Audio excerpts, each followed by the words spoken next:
Well, we're back on the 400 knot tip mule deer quest here in the Hunter Classic after a little break last week, and for some reason, I was feeling Logger's Point today.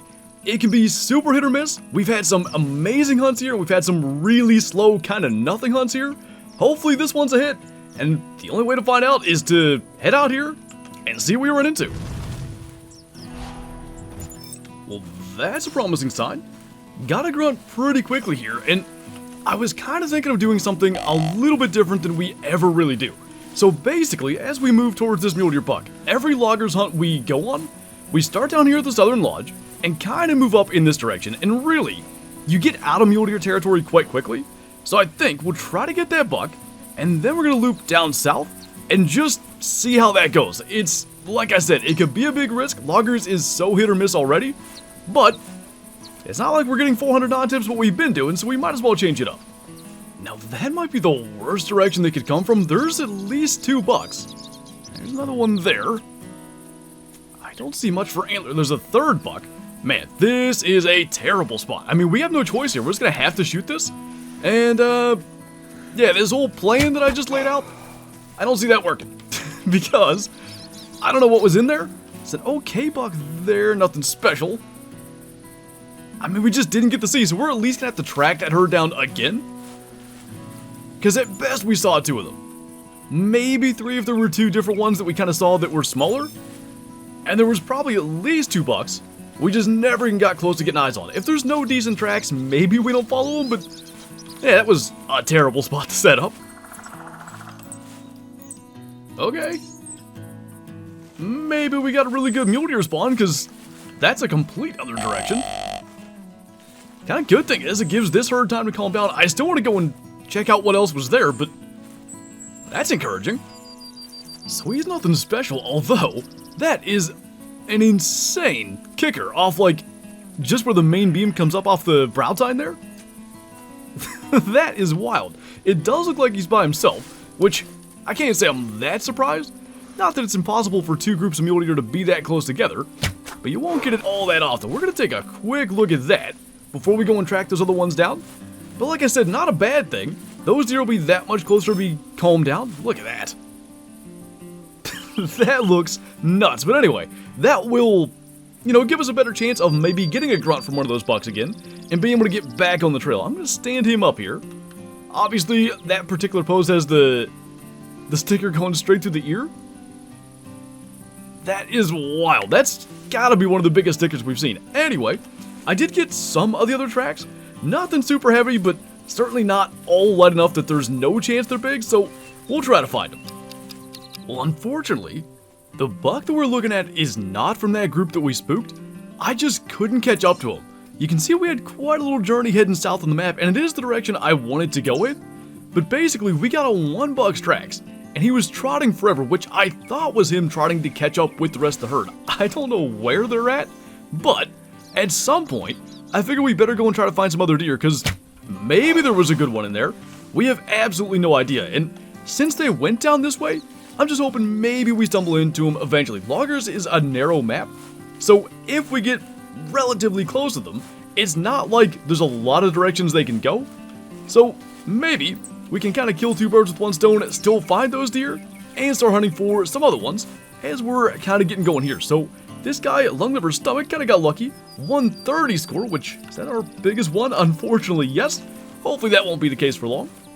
So I got a grunt from over here that's one of our bucks, and these 2 are standing out here obviously spooked. I'm not sure if the one that grunted is coming in. I think he is right back there. That is, now that's a doe, but kind of good at least we're able to get eyes on him, because I think at most now there's 2 that we haven't seen, maybe only 1. Just gonna kind of watch this direction. They're out of calling range that far away, but absolute worst case, we've got a pretty good idea what's out there now. And I see no sign of any buck coming in. Is that one that we've seen? It might have been that same deer again. This doe's on her way in, and we're still working on getting to 1,000 kills with every bow. By the way, with KC's bow, we're just about halfway, and that is the very last one, so we'll take that kill. And honestly, I'm happy enough with that herd of bucks. It feels like largely a monumental waste of time tracking them around and stuff, but maybe they've led us to a location that we're going to end up finding something good anyway. That's the kind of fun part about tracking stuff down. You never know where it's going to lead you, and you also don't know what's going to be on the other side of that. So we'll grab our doe kill real quick. That spine 1 help to drop her. And I think from here, basically I want to make like a good loop down through the southern part of the map, and then eventually we're going to fast travel all the way up north. That's worked for us in the past. We've had mule deer around that tower. We'll see what's there by the time we get to it. One thing's for sure, the mule deer spawn that I talked about being good when we got that second grunt does appear to be holding up. There's a lot of deer. However, every buck we're shooting looks like this. This is going to be better than our 130. So, moving in the right direction. And, what, our 4th mule deer buck? Which, it feels like a lot, but we have been here for a while. And it's just the mere fact that we tracked those deer for so long that actually we're only at 4. So as for this guy, I'm thinking close-ish to 140. How do we do that? Liver, stomach, intestine, 137 for him. Just gonna keep on making our way south. And we've got our first whitetail bucket on, just an 80 to 100 score. And this guy is really here on top of us. Let's get this shot quickly, because he's gonna see us. That's gonna get him down. And I've said it before, I'll say it again. So many of the real monster bucks that we've shot, they do come on hunts like this where we're not killing a bunch of big ones, and really, I don't know that we've killed an average buck yet. Maybe that 137 mule's around average, but do I say that partially to keep optimism and keep on looking? Maybe, but it really has been my experience when we do kill a 200 whitetail, when we do kill a 240 typical muley. It's on hunts that are kind of a struggle fest throughout, so even though we're an hour and a half plus and nothing even remotely big, I'm still kind of optimistic there's something out here waiting for us. We just have to go and find it. That looks like a decent whitetail buck. There's just one antler visible there. I don't think he's a giant or anything, but 170 could certainly be possible. I think he's an 8x8 because you can see that crab claw. Now here's the thing. I don't know that he's in calling range. If we mark that tree, that shows it's gotta be close. Now he should be in calling range. We're actually trying to bring in a different buck. He's right down there in front of us. And just laying here for 12 years waiting on him. I don't know how, but that's visible. So here's what we need to do.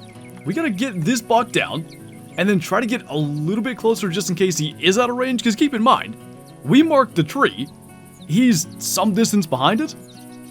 It does look like he's moving at us though.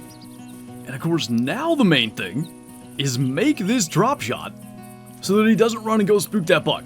The first decent thing we see all day, the last thing we need to do is have an absolute dink go and spook him. So let's see. He's gonna stop. Get that shot right in there, that's gonna be fine. And honestly, I don't know that we do want to move forward. He was walking at us. I think that's him standing there. So we should be good. Maybe we can get a quick guesstimate on the score. Of course, he's gonna disappear there. 160 to 185, a lot better than what we've seen so far. There's something sneaking up behind us here.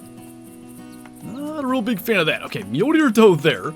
I did see our buck is right out there in front of us, and I think this is going to be a 243 type situation. We're definitely not going to let something spook the best buck we've seen. That should be staying along and he won't be going too far.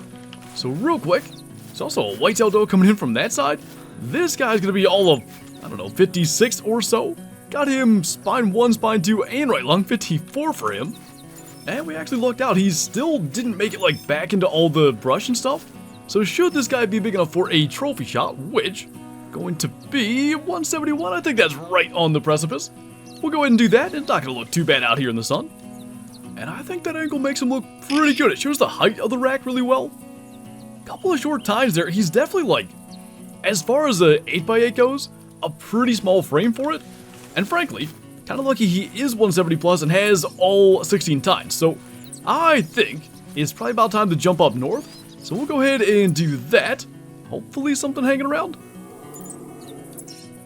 That's not what I was thinking, but it's right next to the stands, so we'll try to bring that in.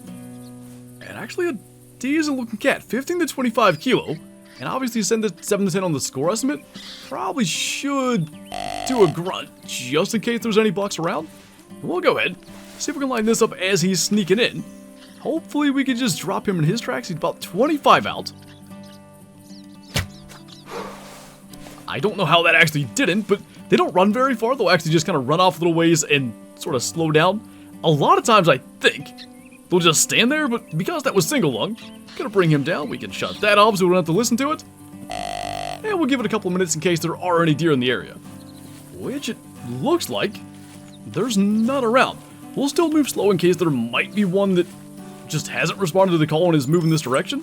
But obviously, lung shot there. Bobcat's laying right over on that side. And there is another bobcat around. Alright, now we're gonna run, because if that's the only thing calling, I'd say pretty good chance there are no deer right here in our immediate vicinity. So there's kind of two things we could do from here. But real quick, we'll take a look at our bobcat first. 21 kilos is not bad. Going to be 8.94, which we'll take 122 GM for taking that shot any day. He was sitting right outside the tower we were going to. So we could move back up like into this direction. I would say there's a decent chance there are mule deer somewhere up there, but you run out of room pretty quick. The other option, 2+ hours into a hunt. This area down here that's generally whitetail territory certainly could have mule deer in it, just having randomly wandered into it. So we're going to take the spot that has more space and hope there's something cool waiting on us down there. Alright, this is very quickly turning into a whitetail hunt, and I'm not sure that's a good thing, but problem is I can't help it. Like, if a deer grunts, I have to go and see what it is. Like, it could be a 300 albino non-tip or something crazy like that. Oh, I forgot to equip those arrows I bought. The good news is, there's a tent on the other end of this big valley, so I think we're fine. We'll just go for that, and if we run into something in the meantime, we have the 243. Well, what do you know? Whole herd of mule deer out here, and we don't have a bow. So, there's a pretty good buck there. Not quite able to spot. There might be two big bucks. Best thing we've seen all day. There's a tree stand here. Oh, literally, oh, perfect. Right where we're at. Just gonna go sit in that and bring him in. So this does definitely look like the best buck. Tell you what, he'd be pushing 200. That one little sticker there might cost him.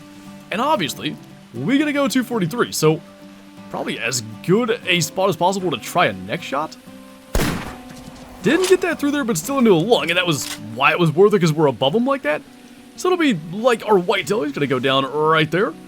And having a ethical weapon turns out to be a pretty good idea. But finally, a decent mule deer buck. This guy's going to be, as we hit him in the left lung there, 202 still, despite the sticker. Not bad, actually. Now, maybe not our best photo. I am going to take it with it still raining, because I think the way the sun's actually facing, the lighting wouldn't be as good. But like, you know, the hill and everything, it at least makes the mule deer look pretty good. And now, especially having spooked some stuff, we'll go and try to get some arrows for our bow. At least the quality of bucks that we've been seeing has kind of increased in here. 150 to 180. Really not a huge fan. The rain's starting up. I talk about it all the time. The wind generally is stronger in the rain. Hopefully, like, it's just starting. It didn't look like it affected anything there. But, I don't know, if we waited a little longer, maybe it would have picked up. So, got our arrows back, and yet another mule deer buck. And after a bunch of whitetail in a row, slowly kind of clawing this thing back into a mule deer hunt. I think there's no doubt this is the second biggest buck of the hunt. Obviously, that last one is going to top him by a good bit. Double lung, 40.3 meters, 158 score. And we're actually kind of starting to work our way back down south towards where we started. So one final mule deer buck, and unfortunately, kind of back to where we started this hunt, 100 to 130. And actually, this entire time I've been carrying a tree stand with me, just happened to have the space for it. And this seemed like as good a time to set up as any. I like this area, and I think we may actually use this spot more down the road. Now, there's a whitetail buck coming in too. Frankly, I thought he was going to spook from that, so if we can land this shot too, we'll add one more to our kill total. Hold on a minute. Maybe we're not done. That is... wait, rediscovered whitetail? I don't even know which buck that might be. But I don't know that we track any that we've actually seen, so what the heck? I mean, we'll stay here. Could be anything coming in, so we'll just keep on calling then. I would say pretty much par for the course. 100 to 125 on that. You know, taking a 30-some meter shot when we're supposed to be done is a great way to go and track something. I don't know why I would say that, because now I feel like we're jinxing it, but... That guy's gonna drop in his tracks. 3 more bucks to go and claim. And, you know, a 170 whitetail and a 200-inch mule deer. Not too bad, all things considered. No non-tips out here, and actually a lot of bucks. I talked about loggers being, you know, so hit or miss, and I feel like a lot of times, 2 hours in or so, we're starting to cover, you know, kilometers between buck encounters. And there was maybe a bit of that today, but we were pretty routinely on bucks, whether we were tracking them, whether we were calling them in. There were, I would say, more buck encounters in this particular loggers hunt than we usually get, so can't complain about that. Getting a bunch of bow kills for trying to reach 1,000 with every single bow in the game. And who knows, maybe one step closer to getting a 400 knot tip. I'm not exactly sure how that works, but maybe in some way, shape, or form we learned a lesson from this hunt that'll help us, or it could be from the stand that we just placed. I like that spot, we're going to leave it there. And I think on that note, we're going to leave this video here. So as always, thank you guys for watching, and I'll see you next time.